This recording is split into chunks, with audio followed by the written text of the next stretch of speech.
ফজরের নামাজ দিয়ে যেই বান্দা দিন শুরু করে তার পুরো চেহারাটা আল্লাহ তার নূর দ্বারা নূরান্বিত করে দেয়।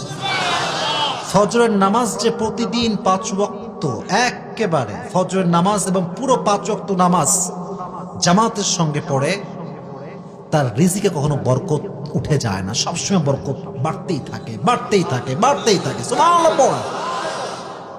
আর যখন আমরা ফজরের সময় ঘুমায় যাই, নামাজ পড়ি না, এদিকে তাকান। বারবার বলছি, ওয়াজগুলো মন দিয়ে শুনতে হবে, শুধু কান দিয়ে নয়। ফজরের সময় কিন্তু রিজিকের বন্টন ঘটে। আমার মুরব্বী আব্বা জানরা, যুবক ভাইয়েরা, রিজিক কার ভাগে কতটুকু আছে আল্লাহ ফজরের সময় বন্টন করে। তো যখন কোন বান্দা ফজরের সময় ঘুমিয়ে থাকে, ফেরেশতা রিজিক নিয়ে এসে তার মুখে এমনি ধরে ঠাস করে মারে আর বলে, তোর উপর আল্লাহ নারত, তুই ফজর নামাজটা পড়লি না। এভাবে রিজিকটা ছুঁড়ে তার মুখে মারে। নাউজুবিল্লাহ পড়লেন না আপনার সবাই? 5 ওয়াক্ত নামাজ হচ্ছে ফরজ। এই নামাজটা কেন ফরজ? নামাজের ইম্পর্টেন্স কতটুকু, গুরুত্ব কতটুকু, নামাজ আমরা কেন পড়ি না, নামাজ কি করলে মনোযোগ বাড়বে, নামাজ না পড়লে কই আমরা যাব, কি শাস্তি হবে, একটু ব্যাখ্যা দিয়ে আজকে আমরা ওয়াজটা শুনবো। রাজি আছেন তো ইনশাআল্লাহ? আচ্ছা, আপনাদের কুমিল্লায় সবচেয়ে বড় কোম্পানির নাম কি বলতে পারবেন? বড় কোম্পানি আছে না? আচ্ছা, মনে করেন এখানে একটা আমি দেখেছি কোকা কোলা কোম্পানি, রাস্তার বাম পাশে মসজিদও আছে।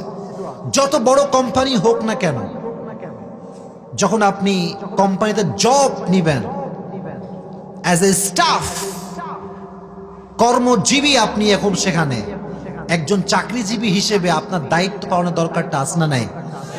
তো এই দুনিয়াতে যে আমরা এসেছি, পুরো দুনিয়াটার মালিক একজন, তিনি কে?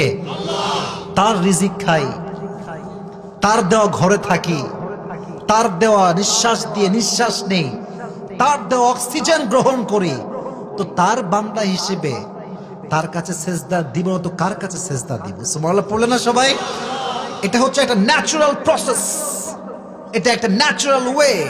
আল্লাহ বলছে, তুই তো আমারই গোলাম, তুই তো আমারই সেজদা করবি। এটাকে আল্লাহ তাআলা ফরজ করে দিয়েছেন বান্দার জন্য। সুবহানাল্লাহ পড়েন সবাই। ন্যাচারাল ওয়ে, যেমন ভাবে একটু বুঝাই আর একটু বুঝাচ্ছি, একটু ব্যাখ্যা না করলে এটা এতটা সহজ হবে না বোঝার জন্য। আচ্ছা, মাঝে মাঝে আমরা মাজারে ঢুকি, যখন দেখবেন যে বিশাল বড় মাজার। আপনার সিলেটে গিয়েছেন কেউ? সিলেট মাজারে গিয়েছেন কেউ? 2-1 জন? আচ্ছা, অনেকেই গিয়েছেন। এদিকে দেখবেন মাজারের যে এন্ট্রি গেট, প্রবেশ পথ, ঢুকে দেখবেন কয়েকটা ফকির থাকে, এমনি প্লেট নিয়ে, বাবা কিছু দাও, আছে না, আছে না, আছে না? এটা হাসানোর জন্য বলছে, এটা মেসেজ আছে এখানে। মিয়া, তুমি কুমিল্লার থেকে পুরো বছরে গেছো একবার, আর ওই ফকির তার জীবনের শুরু থেকে নিয়ে আজ অব্দি দরবারেই আছে। ও এখনো প্লেট পেতেই বসে আছে গেটের সামনে। ও খালি প্লেট পেতে বসে থাকে না, ও বোঝায়, রে ভাই, যদি বাবা কাউরে দিত তো সবার আগে আমারই দিত, তোরে দিত না। ঠিক না বল? কারণ আমি তো আমার জীবনের শুরু থেকে নিয়ে বাবার দরবারে আছি। আমি আজও ফকির, আগেও ছিলাম ফকির। অতএব যদি বাবা কাউকে দেয়, আমার আগে দিবে, তোর মতো কুলাঙ্গারকে দিবে না। ঠিক কেনা বলো যুবকেরা?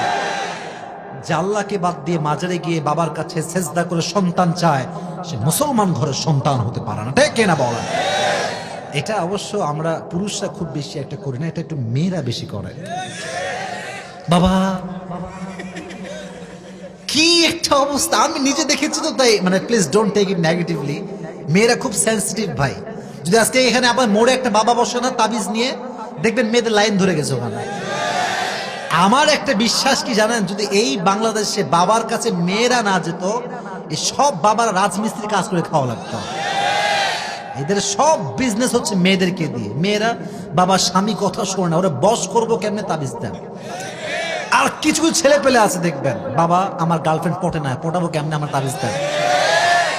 আমাকে শুদ্ধ মেসেজ লেখে, আমার একটা পেজ আছে আবরুল হক আসিফ নামে, ওখানে, হুজুর আমার গার্লফ্রেন্ডকে কেমনে পটাবো তাবিজ দেন। আবার লেখে দোয়া শিখায় দেন। তো দোয়ার গোষ্ঠী বদমাইশ কোথাকার। এরকম দোয়া তো আমরা জানি না ভাই। ওই তাহির হুজুর কেন বলতেছে, হুজুর বিড়ি খাওয়ার দোয়া কি? তো হুজুর বলছে যে আল্লাহুম্মা বারিক লানা ফিমা বিরিটানা। তো যেমন প্রশ্ন তেমন উত্তরটা আমি মাঝে মাঝে খুঁজে পাই না। এটা কোনো দোয়া থাকতে পারে না। তবে হ্যাঁ, যদি কাউকে তোমার পছন্দ হয়, আল্লাহকে বলবো, আল্লাহ যদি ভালো হয় মিলাই দাও, নয় ওর জন্য সব মায়া আমার থেকে দূর করে দাও। পড়না আমিন। তাহলে যেহেতু আমরা আল্লাহরই গোলাম, সেজদা করলে সেজদা একজনকেই করতে হবে। আওয়াজ দিয়ে বলেন তো তিনি কে?